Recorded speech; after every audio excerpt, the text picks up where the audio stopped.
할렐루야. 드디어 요한복음 이제 마지막 시간이 왔습니다. 지난해 2019년 6월 16일부터 요한복음 1장 1절부터 시작한 요한복음 이 설교가 오늘이야 마치게 되었습니다. 중간에 절기가 있을 때는 또 절기 설교를 하고 이렇게 했기 때문에 조금 길어진 것 같습니다. 요한복음 설교가 오늘로서 마치게 되는데 다음 주 드디어 독서 시험을 주게 됩니다. 그래서 다음 주일 예배 마치고 시험 치면 그 사이에 도망가는 사람들이 있기 때문에 설교 마치고 바로 시험을 치도록 하겠습니다. 제가 시험을 치면 저도 시험을 싫어합니다.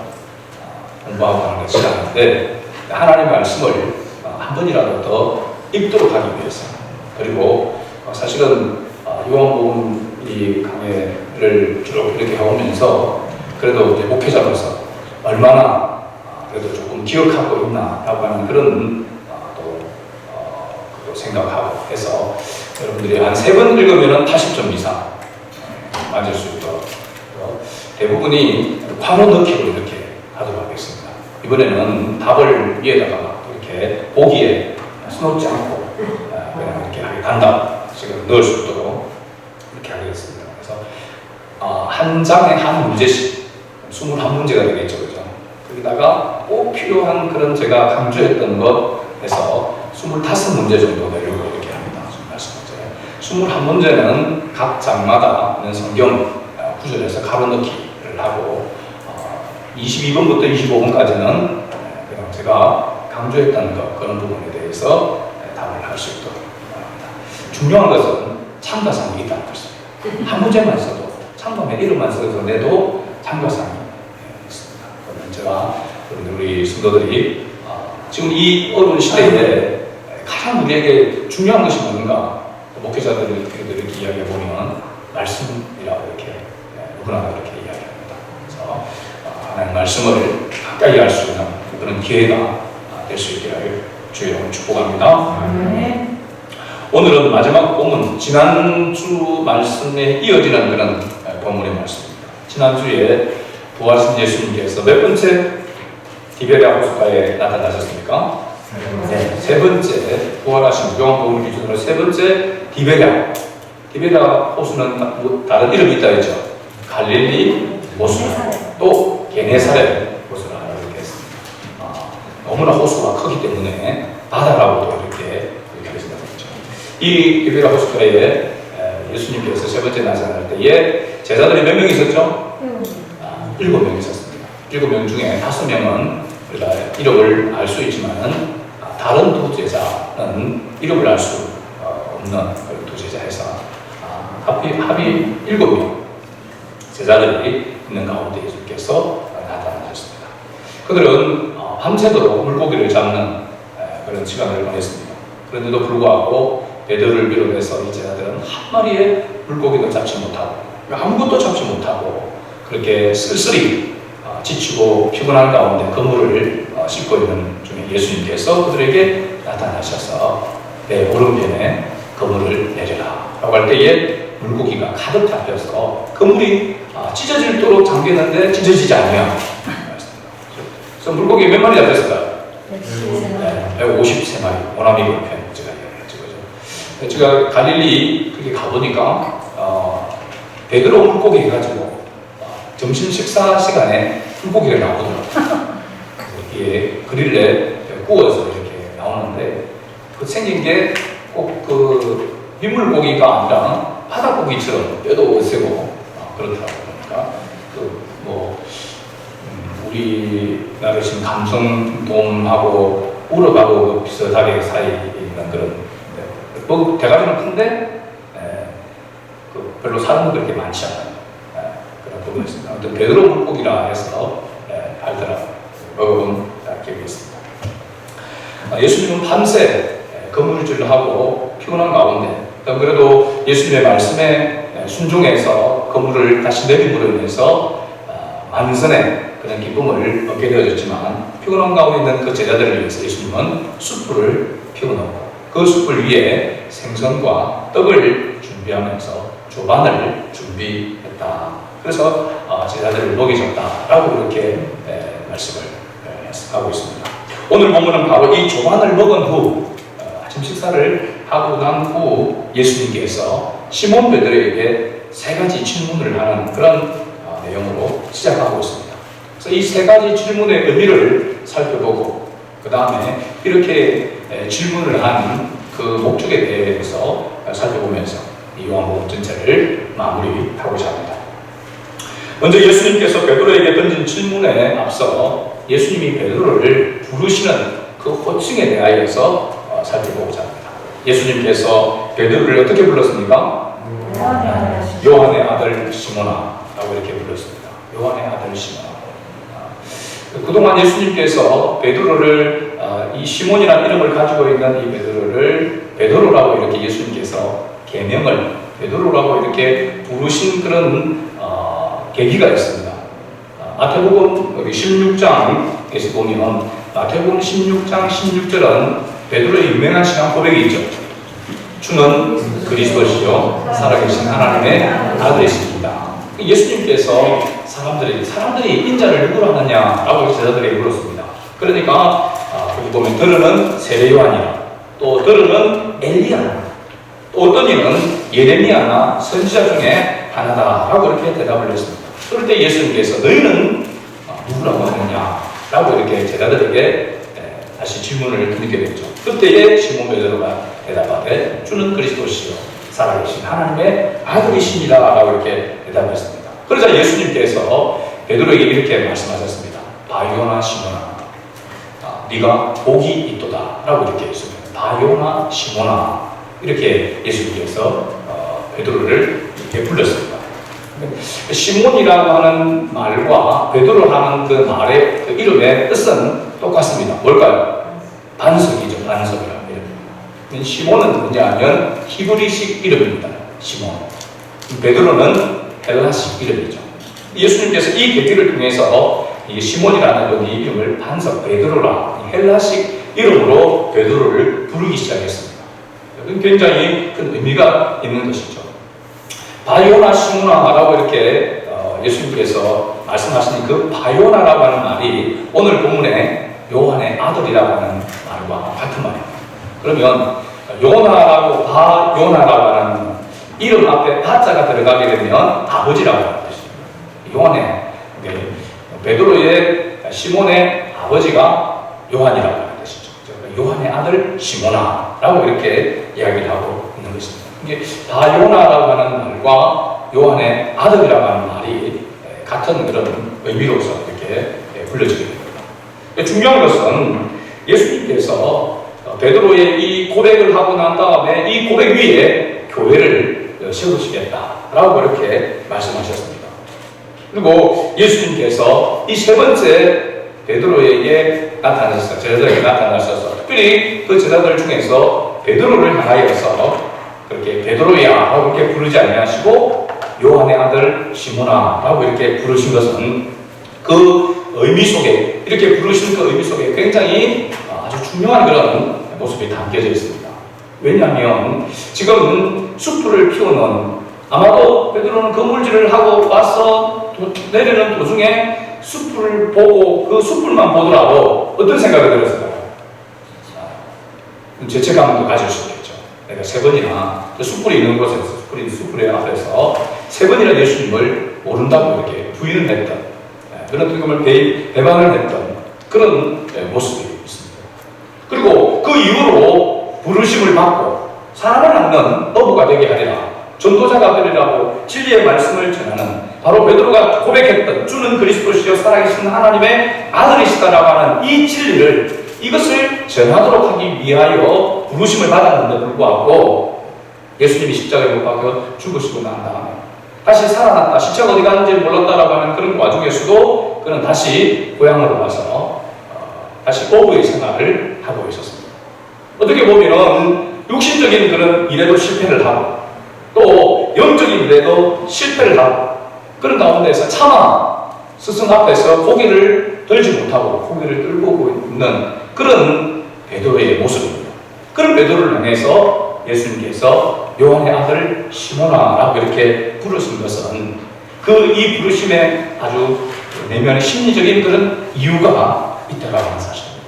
그것은 처음 내가 너를 만났을 때, 스승과 제자로 만났을 때에 너의 그 모습, 업으로서 정말 별 볼일 없는 그런 업으로서의 그 모습인데, 그런 베드로를 선택해서 부르시고 사람을 낳는 어부가 되고 예수님의 가장 수제자로서의 그런 모습으로 세워주셨는데, 그런 가운데서도 실패하고 좌절할 수밖에 없는 낙심하는 가운데 보면 아무것도 내세울 것 없는 지금 수치심과 부끄러움밖에 없는 그런 베드로를 향하여서 요한의 아들 시몬아 라고 이렇게 예수님께서 부르신 것은 너의 처음의 모습, 처음의 그 모습과 지금 나와의 그런 관계 속에서 그런 예수님께서 말씀하시려고 하는 것은, 그래, 네가 실패하고 네가 지금 쓰러져 있고 네가 지금 어려운 가운데 있지만 그러나 나와 함께 다시 시작하자라고 하는 그런 회복의 메시지가 요한의 아들 시몬아라고 하는 이 말 속에 담겨져 있다는 사실입니다. 그리고 보면 오늘 우리도 육신적인 삶에 지치고 또 때로는 영적인 그런 신앙의 삶도, 영적인 삶도 우리가 지쳐있는 그런 연약한 모습 가운데 자, 주님 앞에 나와서 주님을 사랑한다라고, 주님을 경배한다라고 하는 그런 참 주님 앞에 부끄러울 것밖에 없는 그런 우리의 모습이지만, 그런 우리를 향하여서도 주님은 지금 우리 각자의 이름을 부르시면서 나와 함께 다시 시작하자 라고 하는 그런 메시지라고 하는 사실을 우리가 기억해야 될 줄 믿습니다. 주님께서 찾아오셔서 나와 함께 다시 시작하자, 이 치유와 회복을 말씀하시고 있는 그런 모습이라는 것입니다. 이런 뉘앙스를 가지고, 이런 모습을 가지고 예수님께서 요한의 아들 시몬아 라고 하면서 첫 번째 질문을 던지게 되시죠. 요한의 아들 시몬아, 네가 이 사람들보다 나를 더 사랑하느냐? 세 번 반복해서 예수님께서 이 질문을 던지게 되어지고, 또 그렇게 베드로가 대답을 하게 되고, 그 대답에 대해서 예수님께서 세 번이나 동일하게 내 양을 먹이라, 내 양을 치라, 그렇게 예수님께서 답을 하신 그런 모습을 우리가 볼 수 있습니다. 이 세 가지의 질문 가운데 첫 번째 질문이 바로 이 사람들보다 나를 더 사랑하느냐라고 할 때에 이 사람들보다 라고 하는 이 말이 어떤 모습으로 신학자들이 세 가지로 해석을 하고 있습니다. 세 가지로 해석하고 있는데, 첫 번째 해석은 뭐냐면 네가 이 사람들이 나를 사랑하는 것보다 나를 더 사랑하느냐. 무슨 말일까요? 지금 베드로와 함께 같이 있는 제자들이 있습니다. 그죠? 그 제자들이 예수님을 사랑하는 것보다 네가 더 나를 사랑하느냐라고 하는 그런 질문이죠. 어떤 이걸 보면 비교급이라고 이렇게 이야기할 수 있습니다. 그런 모습으로 예수님께서 베드로에게 질문을 던졌습니다. 근데 사실은 이런 화법이라고 이렇게 이야기할 때 이런 화법을 누가 자주 사용했느냐? 베드로입니다. 베드로.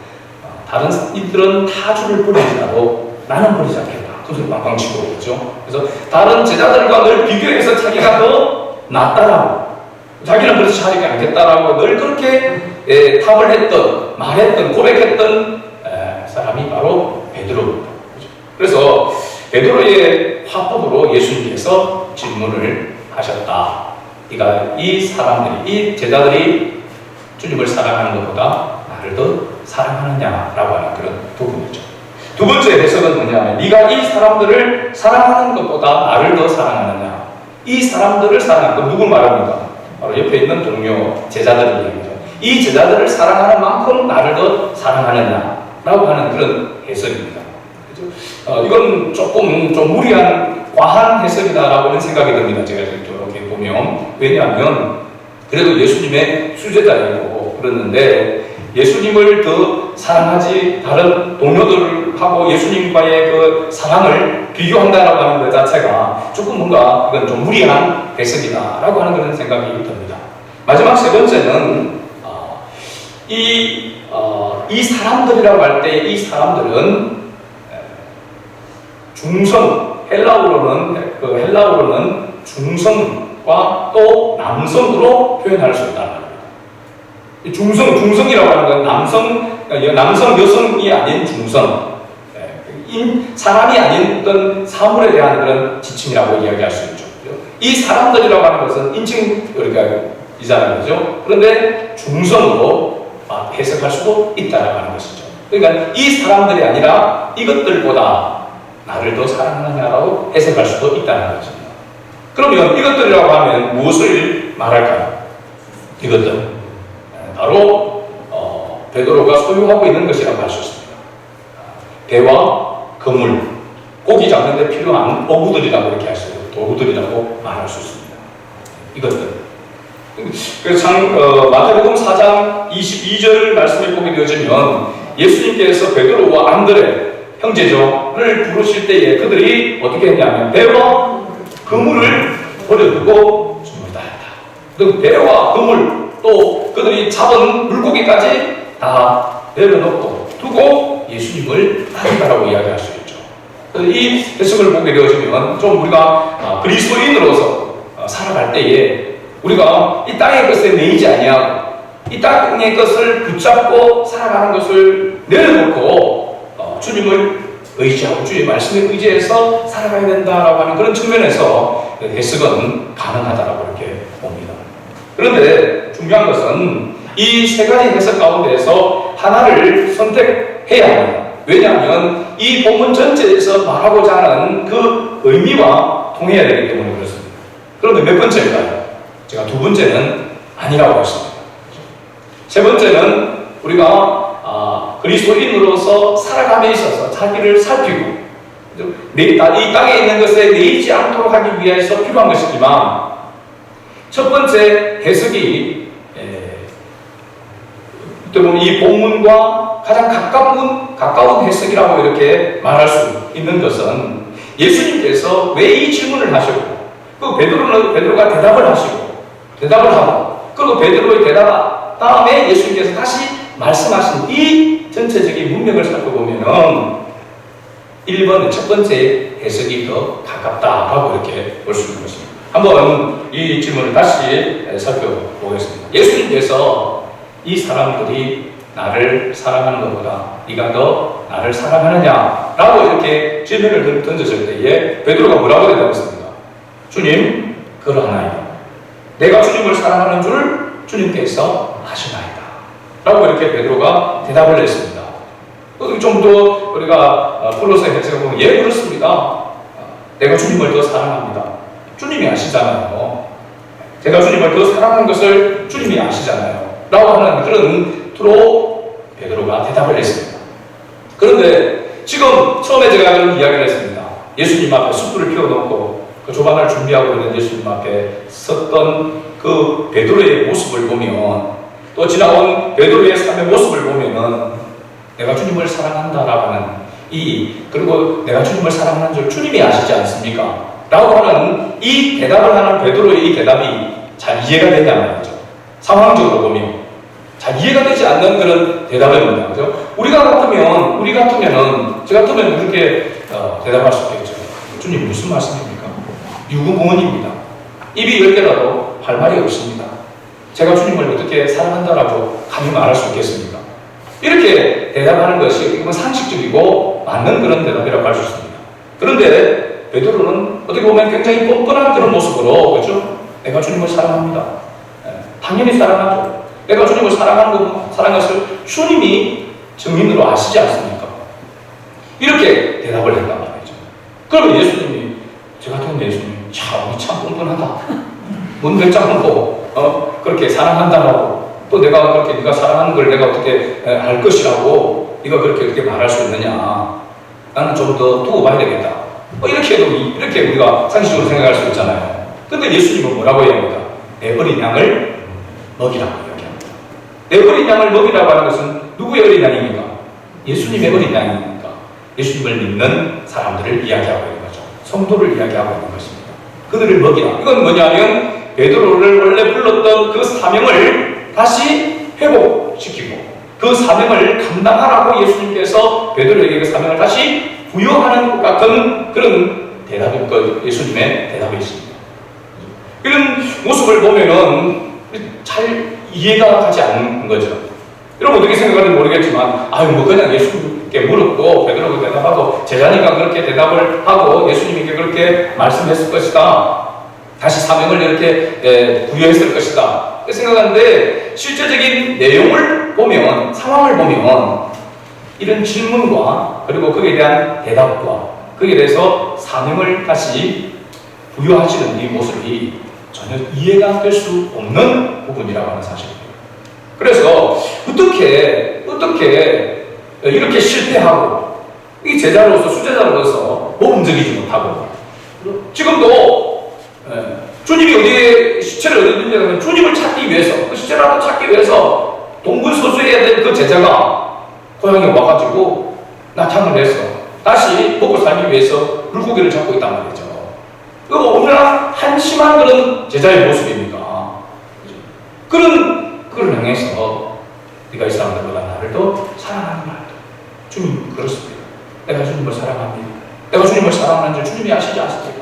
그러니까 백점 주님께서 내 어린 양을 먹이라 라고 이렇게 말하는 이 상황이 이해가 되느냐 말이죠.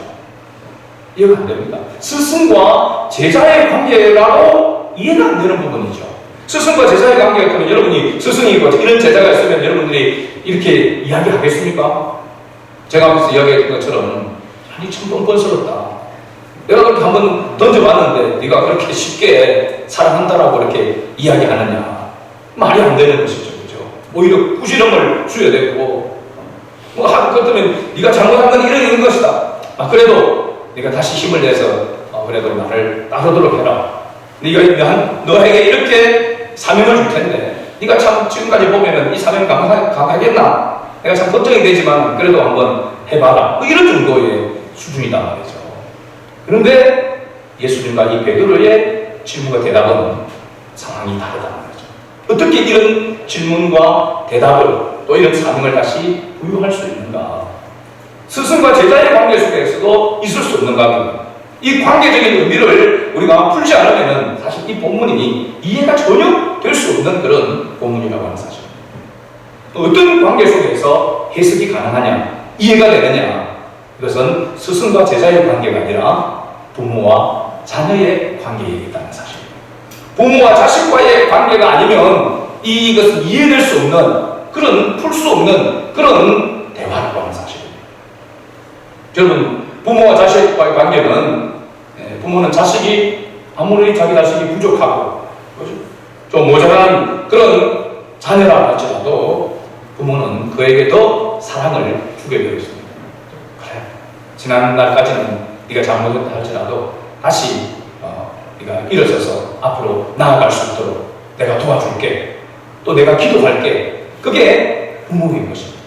사실은요, 자녀가 여러 명이 요즘은 자녀가 하나고 아니면 둘이고 이렇게 되다 보니까 그랬는데 적어도 3명 이상 3명 이상의 자녀가 있게 되어지고 어릴 때는 잘 모르는데 어릴 때도 그럴 수 있지만은 나중에 자녀가 되면 제가 저희 가정에서 이렇게 보게 되면 7남매잖아요. 7남매 중에 제가 5번째입니다. 5번째인데 살아가는 이런 지금까지 살아가는 수준을 보면 눈으로 보이는 물질적인 이 세상에서의 그 물질적인 모습을 보면 제가 제일 부족하죠. 다 우리 형제들을 누나들 여동생이고 남동생이고 다 고만고만하게 살만한 그런 생활의 수준을 가지고 있습니다. 하나님 은혜죠. 저보고 도와달라 안 하면 어딥니까?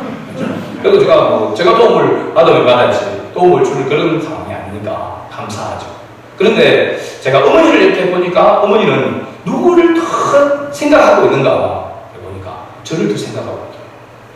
왜냐하면 제일 지금 힘들다 생각하니까 그죠? 집도 제대로 하는 장식도 없고 다 아파트 한 채씩 다 그래도 가지고 있는데 그런 이제 어머니 입장에서 볼 때는 그렇게 이제 보이는 거죠. 그래서 형제들이 좀 도와줬으면 좋겠고 하는 그런 마음도 있는 것 같아요. 그래서 뭐라도 조금 더 있으면 저희한테 챙겨주려고 하는 그런 마음을 가지고 있는 것 같더라고요.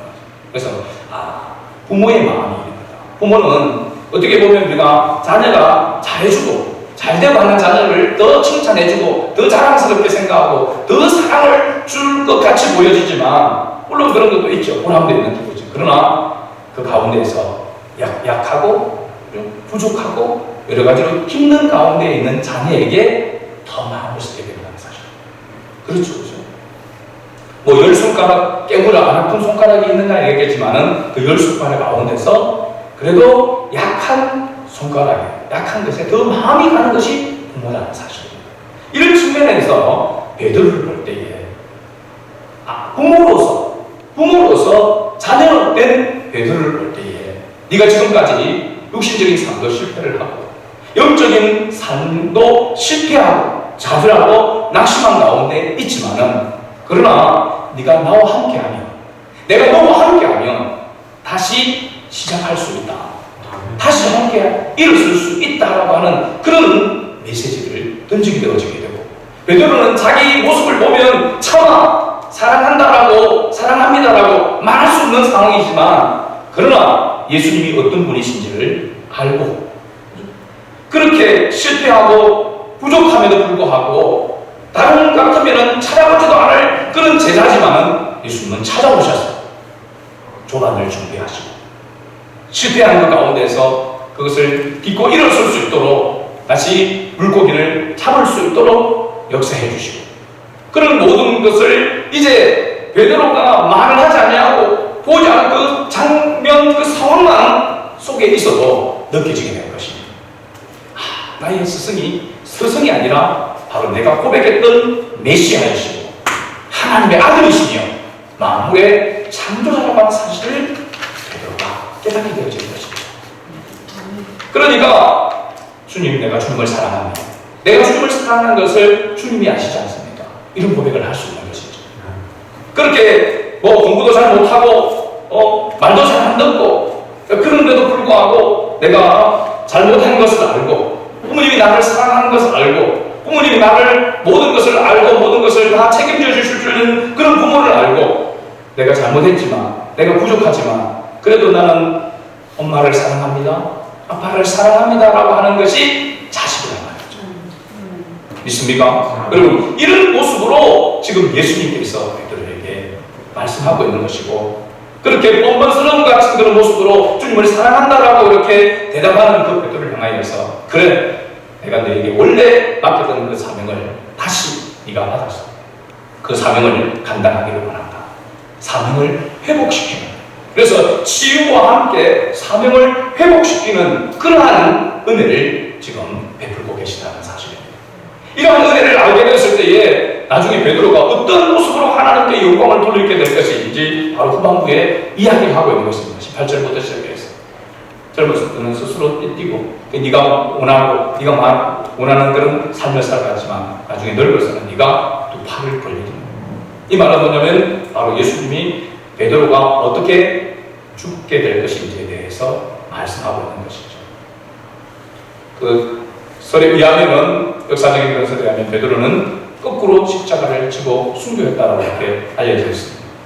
내가 예수님처럼 예수님처럼 복음을 위해서 이렇게 내가 헌신했지만 내가 예수님처럼 어떻게 바로 십자가를 지고 내가 죽을 수 있느냐. 그래서 거꾸로 십자가를 지고 순교했다라고 이렇게 이야기합니다. 그렇게 베드로가 순교할 수 있었던 것은 하나님의 은혜로 역사해 주고 있습니다. 하나님께서 주님께서 끝까지 사랑해 주셨기 때문에 끝까지 사랑하셨기 때문에 베드로가 그와 같은 모습으로 하나님께 영광을 돌릴 수 있었던 것이죠. 오늘 저와 여러분도 마찬가지인 줄 믿습니다. 하나님께서 오늘도 우리가 때때로 육신적인 미래에 지치고 또 영적인 미래도 실패하고 때로는 좌절해서 차마 주님 앞에 나와서 주님 앞에 예배할 수 있는 주님 앞에 사랑한다라고 주님을 경배합니다라고 고백할 수 있는 그런 모습이지만 나의 모든 것을 아시고 나를 사랑하시되 끝까지 사랑하시는 주님이시기에 주님이 오늘도 우리를 향하여서 나와 함께 다시 시작하자고 말씀하시고 하나님께서 우리를 부르신 그 부름에 합당한 그 사명의 길로 나아가도록 주님께서 우리에게 말씀하고 계신 줄 믿습니다. 우리가 어려운 그런 시대를 살아가고 있습니다. 힘든 시대를 살아가고 있습니다. 때로는 지치고 쓰러질 때가 분명히 많이 있습니다. 그러나 그럼에도 불구하고 주님은 여전히 우리를 찾아오셔서 나와 함께 다시 시작하자고 말씀하시는 이 음성을 들을 수 있기를 바라고 주님께서 우리에게 맡기신 이 사명을 감당하기 위해서 다시 주님의 말씀에 귀를 기울이는 그런 우리 성안의 모든 가족들이 될 수 있기를 주의 이름으로 축복합니다. 아멘.